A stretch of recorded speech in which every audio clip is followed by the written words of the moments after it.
কার্যত প্রায় ক্লিয়ার হয়ে গেছে। এবারে ওদের বাকি 8 থেকে 15 আছে, সেটাও ফান্ড অ্যাভেলেবিলিটির উপরে আমরা দিয়ে দেব, কর্মচারীরা অ্যাসিওর থাকতে পারেন।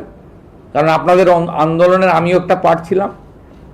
আপনাদের কেন্দ্রের সঙ্গে রাজ্যের তফাৎ ছিল 42%, আমরা 20% ডিক্লেয়ার করে দিলাম, অক্টোবরে পেয়ে যাবেন, অক্টোবর থেকেই পেয়ে যাবেন।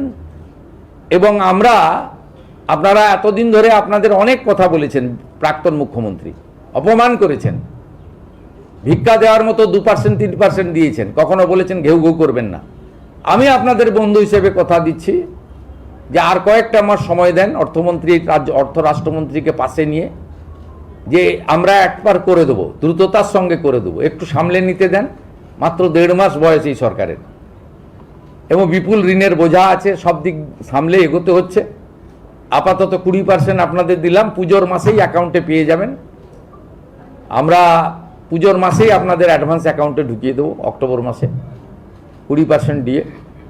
এবং বাকি যে গ্যাপ থাকলো 22%, সেটাও ধীরে ধীরে ধীরে ধীরে অপেক্ষা করুন আরেকটা বাজেট পর্যন্ত, ডক্টর স্বপন দাশগুপ্তর আরেকটা বাজেট পর্যন্ত আমি আছি সাথে, আপনাদের কোনো অসুবিধা হবে না।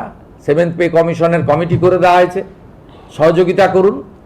আমি টার্গেট বেঁধে দিয়েছি, ডিসেম্বরের মধ্যে পে কমিশনের রিপোর্ট দিয়ে দিবে, তাহলে জানুয়ারি মাসে আপনাদের কার্যকর করে দেবো আমরা। 7th পে কমিশন কার্যকর হলে আগামী অর্থবর্ষে, অর্থাৎ 28-29 অর্থবর্ষে 8th পে কমিশনেরও কাজ, যা দিল্লিতে কেন্দ্রীয় সরকারের আয়োজন হয়েছে, আমরা সেটাও বিবেচনার সঙ্গে দেখব।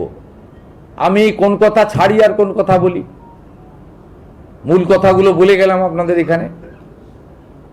এবং আপনারা নিশ্চিন্ত থাকুন, সবাই সহযোগিতা করুন। প্রচুর দুর্নীতি হয়েছে।